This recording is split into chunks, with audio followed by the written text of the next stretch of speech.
جامعہ مذاہب العلوم سہارنپور کا شعبہ تخصص فی الحدیث الشریف، تعارف، مقصد قیام، نصاب تعلیم، نتائج و ثمرات، نحمدہ و نصلی علی رسولہ الکریم وبعد۔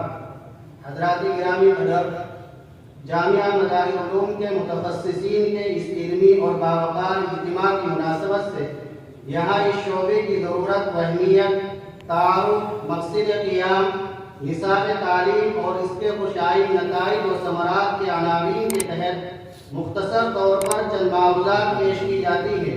امید کے بغور سماعت فرمائیں گے۔ اختصاص کی علم کی اہمیت۔ ایک محقق عالم بننے کے لیے ویسے تو تمام دینی علوم و فنون کی کچھ نہ کچھ معرفت اور واقفیت ضروری ہے، مگر کسی بھی علم و فن میں کمال و مہارت یا کم از کم اس سے خاص انسیت و مناسبت اس فن سے ایک طویل اشتغال اور اختصاص کے بغیر ممکن نہیں ہوتی۔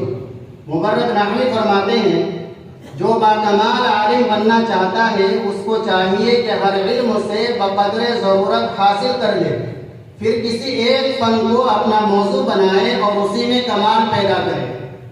خلیل نحوی فرماتے ہیں، اگر اچھے عالم بننا چاہتے ہو تو کسی ایک فن میں اختصاص پیدا کرو۔ امام محمد رحمہ اللہ کے خاص شاگرد اور فقہ و حدیث اور لغت کے مشہور امام ابو عبید القاسم بن سلام رحمہ اللہ فرماتے ہیں، مجھ سے کبھی بھی کسی جامع العلوم عالم نے مناظرہ نہیں کیا مگر میں اس پر غالب آ گیا، مگر جب کسی متخصص نے اپنے فن میں مجھ سے مناظرہ کیا تو وہ غالب رہا۔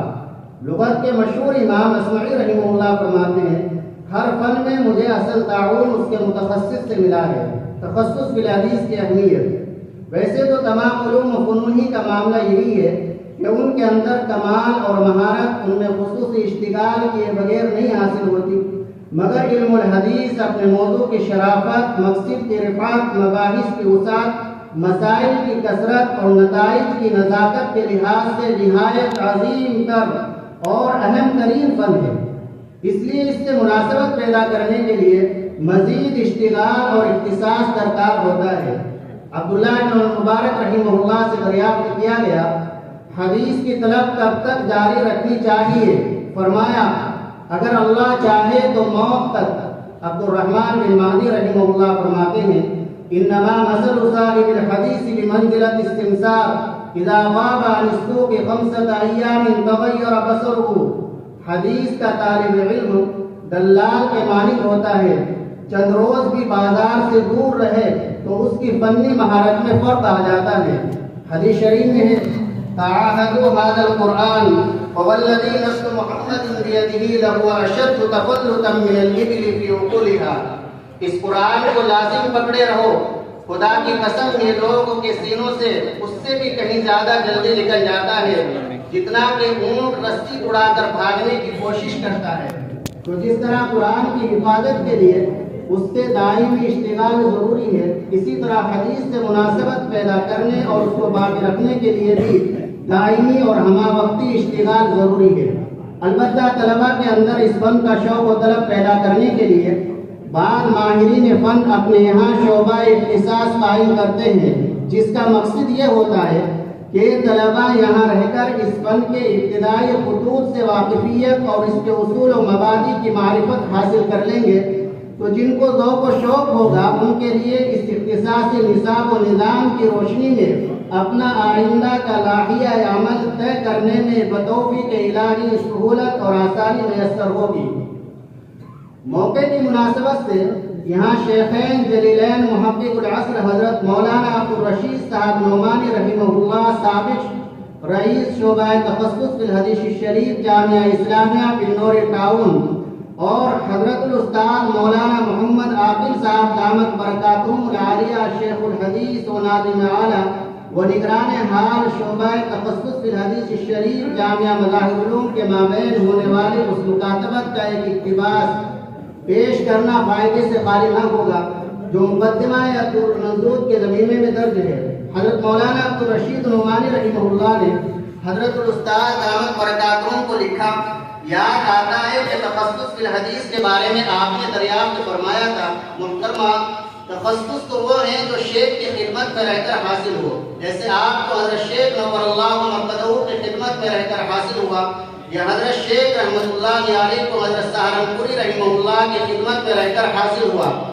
تجربہ یہ بتاتا ہے کہ درجہ تخصص کھولنے سے طلباء کے 2 سال اور لگ جاتے ہیں اور حاصل کچھ نہیں ہوتا، بس وہی طالب علم فائدہ حاصل کرتا ہے جو استاد کا ہو رہے۔ اس کے جواب میں حضرت الاستاذ دامت برکاتہم نے تحریر فرمایا، جناب نے اس مکتوب گرامی کے آخر میں شعبہ تخصص فی الحدیث کے بارے میں جو تحریر فرمایا ہے اس سے متعلق عرض ہے کہ اصل چیز تو وہی ہے جو جناب نے تحریر فرمائی کہ تخصص تو وہ ہے جو شیخ کی خدمت میں رہ کر حاصل ہو۔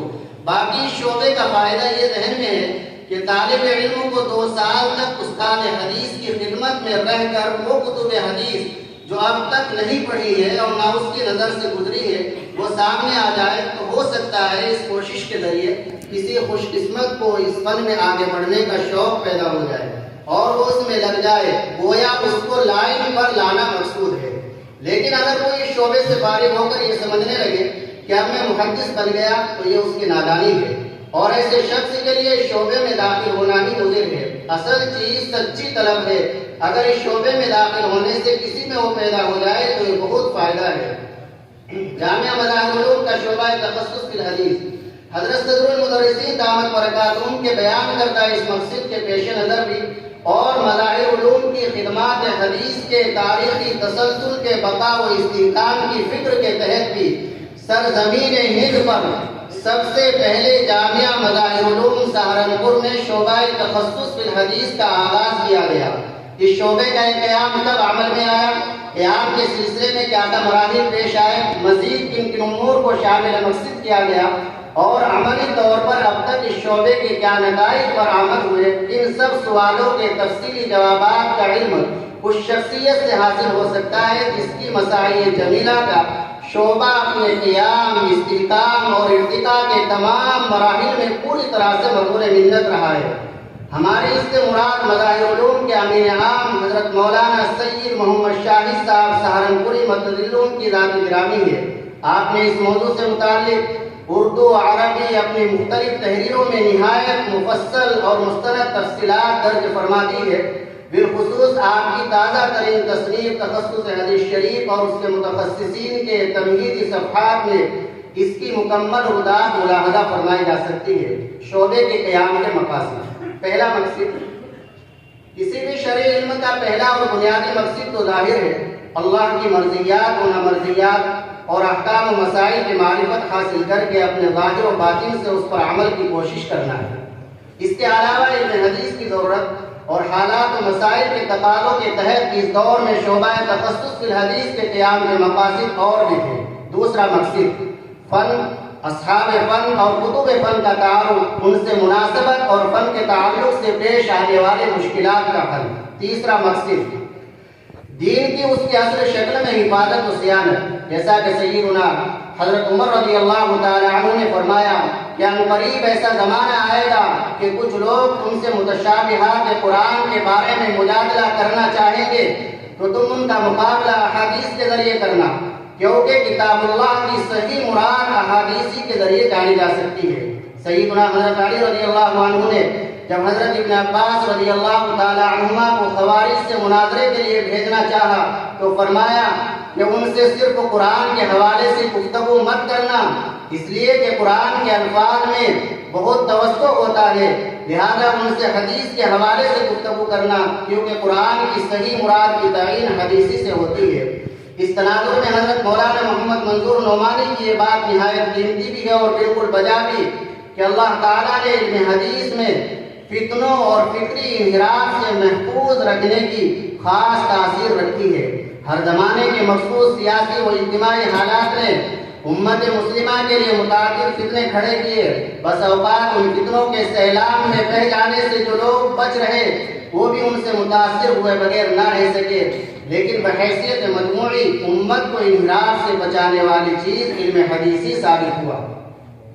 شعبے کا مجوزہ نصاب تعلیم، انہیں مقاصد کو سامنے رکھتے ہوئے وقت کے مختلف اکابر بالخصوص حضرت مولانا عبدالرشید نعمانی، حضرت مولانا سید احمد بجنوری، حضرت مولانا عاشق الہی بلند شہری رحمہ اللہ کی آرا اور مشوروں کی روشنی میں اس شعبے کا 2 سالہ نصاب تعلیم طے پایا، جس کو بحیثیت مجموعی 8 حصوں میں تقسیم کیا گیا: متن الحدیث، تخریج الاحادیث، اصول الحدیث، اصول الجرح والتعدیل، اسماء الرجال، البحث والدراسہ، حفظ الاحادیث المختارہ، مطالعہ۔ ان عنوان کی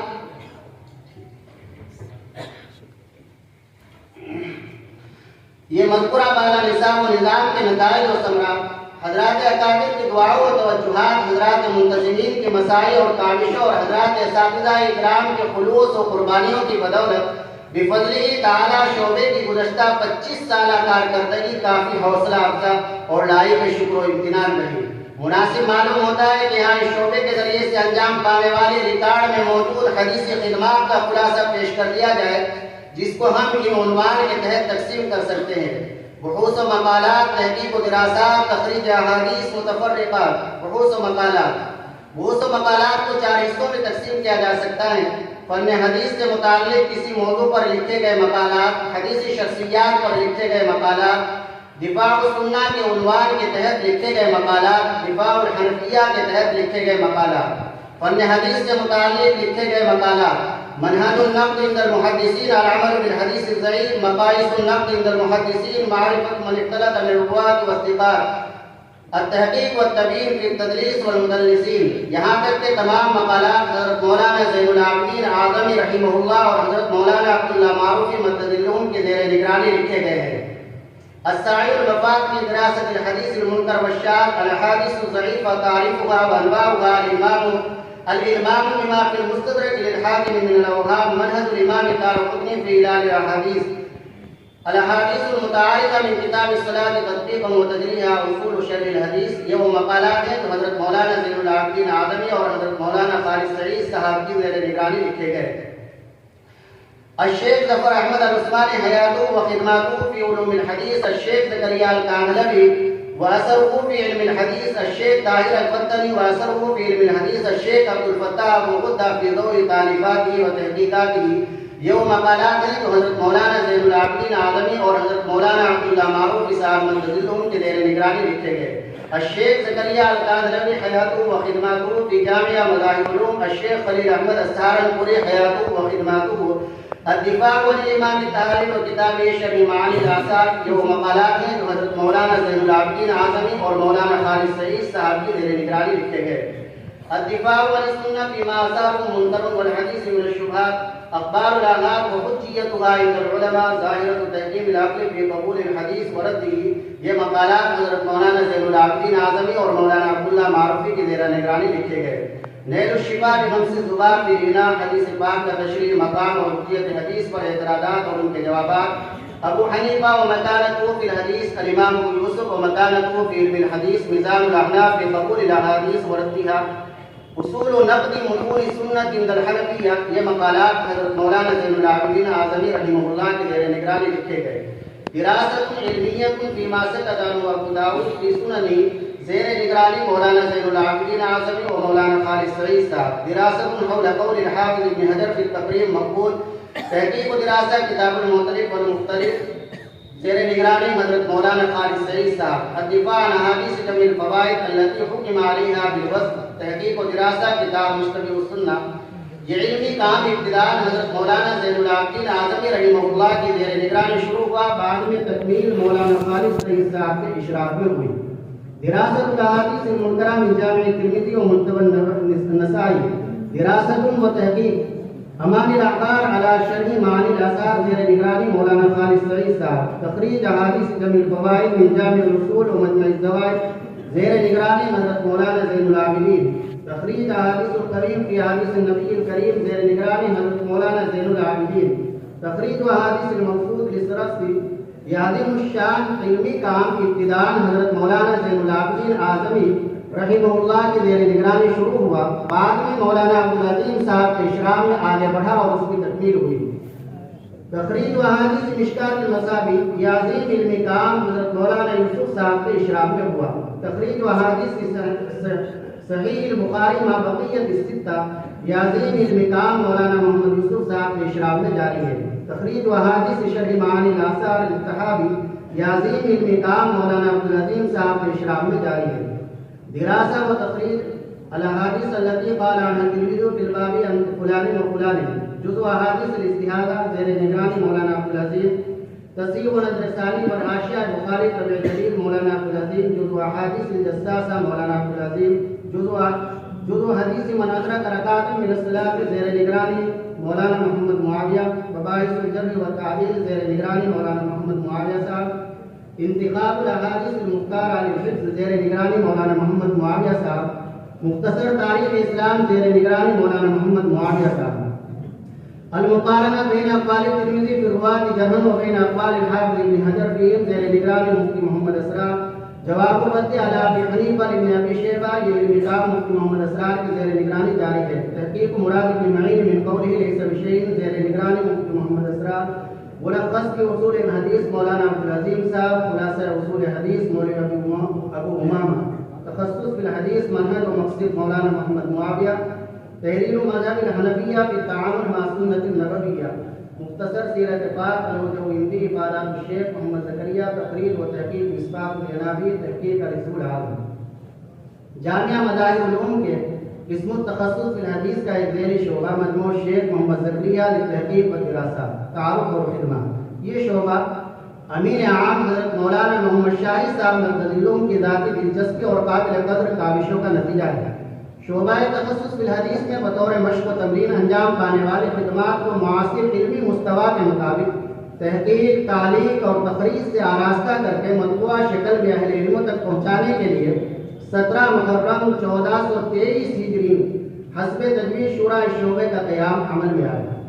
جمع الفوائد کے تبادل. اس شعبے کے تحت حضرت مولانا زین العابدین اعظمی رحمہ اللہ کی زیر سرپرستی اور حضرت مولانا عبداللہ معروفی صاحب مددلہم سابق استاد شعبہ کے حسب مشورہ اور زیر نگرانی سب سے پہلے مولانا محمد معاویہ سعدی اور مولانا محمد طارق سہارنپوری کے ذریعے جمع الفوائد پر تحقیق، تقریر اور تعلیق کا کام شروع ہوا اور 10 سال کی مسلسل محنتوں کے نتیجے میں بڑے سائز کی 8 ضخیم جلدوں میں 5282 صفحات میں یہ کام انجام کو پہنچا. شعبہ تخصص فی الحدیث کی ذاتین خدمت کی ہر طرف پذیرائی ہوئی. اس کی توثیق و تصدیق کے لیے عالم اسلام کے نامور محقق اور شیخ ابو الدہ رحمہ اللہ کے قابل فخر تلمیذ رشید حضرت شیخ محمد عوامہ حفظہ اللہ کے الفاظ کافی ہیں. رأيت في خدمة هذا الكتاب الجد والدقة والدقة والتحقيق وحسن الأخذ والاختيار من مائدة علمية موفورة. اور اس کے دونوں محققین کے بارے میں شیخ کے الفاظ میں نہایت حوصلہ افزا ہیں. وهم معايشون معاصرون شباب سنا وفكرا وشيوخ علما واطلاعا وله الحمد اولا واخرا وله الشكر دائما ابدا. کتاب القویم کے تبادل. حنفیہ کے فقہی مستدلات پر مشتمل حضرت مولانا سخاوت علی جون پوری المتوفى 1274 ہجری کی کتاب القویم فی احادیث النبی الکریم سن 1303 ہجری میں ایک مرتبہ طبع ہو کر نایاب ہو چکی تھی. حضرت مولانا زین العابدین اعظمی رحمہ اللہ کی دلچسپی سے پہلے شعبہ تخصص فی الحدیث میں طلباء کے ذریعے بطور تمرین اس کی تقریر کا کام ہوا. پھر مولانا کی خواہش کی تکمیل کے طور پر حضرت امین عام صاحب کے حسب مشورہ مجموع شیخ محمد زکریا میں اس پر تحقیق، تعلیق و تقریر کا کام ہوا. تحریر مذہب الحنفیہ فی التعامل مع سنت النبویہ. مولانا محمد معاویہ سعدی کے ذریعے کتاب القویم کے مقدمے کے طور پر یہ شروع کی گئی اصول الحنفیہ سے متعلق یہ بحث اب 500 سے زائد صفحات کی ایک ضخیم جلد بن چکی ہے، جو حضرت مولانا عبداللہ معروفی صاحب مددلہم اور شیخ عبدالمجید ترکمانی حفظہ اللہ کی تقریر و توثیق سے محلہ ہو کر انشاءاللہ العزیز جلد طبع ہو کر منظر عام پر آ جائے گی. الاختلاف بین الائمہ کی تباہ. شیخ الحدیث حضرت مولانا محمد زکریا نور اللہ مرقدہ کی تصنیف لطیف اختلاف الائمہ اسباب وجوہ اردو میں اپنے موضوع پر شاہکار ہے. خود حضرت مصنف رحمہ اللہ کی خواہش تھی کہ یہ کتاب عربی میں بھی طبع ہو جائے، مگر اس خواہش کی تکمیل آپ کے حیات میں نہیں ہو سکی. اب حضرت امین عام صاحب کی فرمائش پر جامعہ کے استاد عربی مولانا محمد اسجد صاحب قاسمی کی تعریف اور استاد تخصص حدیث مولانا محمد معاویہ سعدی کی تحقیق، تعلیق اور تقریر کے ساتھ یہ کتاب 184 صفحات میں مجموع شیخ سے شائع ہو چکی ہے. مجموعۃ المقالات. شعبہ تخصص فی الحدیث کے طلباء جو بحوث و مقالات لکھتے ہیں مدرسے نے ان کی سلسلہ وار طباعت و اشاعت کا بندوبست رکھا، جس کے تحت اب تک 9 مقالات شائع ہو چکے ہیں۔ جملہ متخصصین حدیث اپنی حدیثی خدمات کے آئینے میں، یہ تو فضلاء متخصصین فی الحدیث کی ان خدمات کا مختصر تعارف تھا جو انہوں نے مدرسے میں رہ کر انجام دی ہے۔ ان کے علاوہ جو متخصصین اور فارغین یہاں سے جا کر اپنے اپنے علاقوں میں مختلف طور پر خدمات حدیث میں مصروف ہے، ان کی بھی ایک طویل فہرست ہے جس کا یہاں اجمالی تذکرہ بھی باعث طوالت ہو جائے گا، اس لیے فی الحال صرف اشارات پر اکتفا کیا جاتا ہے۔ متخصصین حدیث پر اعتبار وطنیت ایک نظر میں ہندوستان سے 120، ریونین سے 1، امریکہ سے 1، انگلینڈ سے 4، کل تعداد 127۔ الحمدللہ یہ سبھی حضرات حدیث شریف کی خدمت سے وابستہ ہے، تحقیقاً، تدریساً، تعلیماً، اور ان کے علاوہ ایک طویل فہرست ان متخصصین کی بھی ہے جو کسی درجے سے، جو کسی وجہ سے ضابطے کے تحت داخلہ نہیں لے سکے تھے، تو انہوں نے خصوصی اجازت کے تحت 1 سال یا 2 سال سماعت میں رہ کر شعبے سے استفادہ کیا، اور اب الحمدللہ وہ وقی خدمات میں مصروف ہے۔ آخر میں دعا ہے کہ اللہ تعالیٰ محض اپنے فضل و کرم سے اس شعبے کو، اس کے بانین کو، اس کے موجودہ اساتذہ، منتظمین اور کارکنان کو، اور یہاں سے فارغ ہونے والے تمام متخصصین و فاضلین کو اپنے دین کی خدمت کے لیے اور اپنے حبیب پاک صلی اللہ علیہ وسلم کی حدیث کی خدمت کے لیے بہت بہت قبول فرمائے، اور مرتے دم تک دین، علم دین اور بالخصوص حدیث شریف کی خدمت سے وابستہ رکھے، آمین۔ وصلی اللہ وبارک وسلم علی نبینا محمد و آلہ و اصحابہ اجمعین، وآخر دعوانا الحمد للہ رب العالمین۔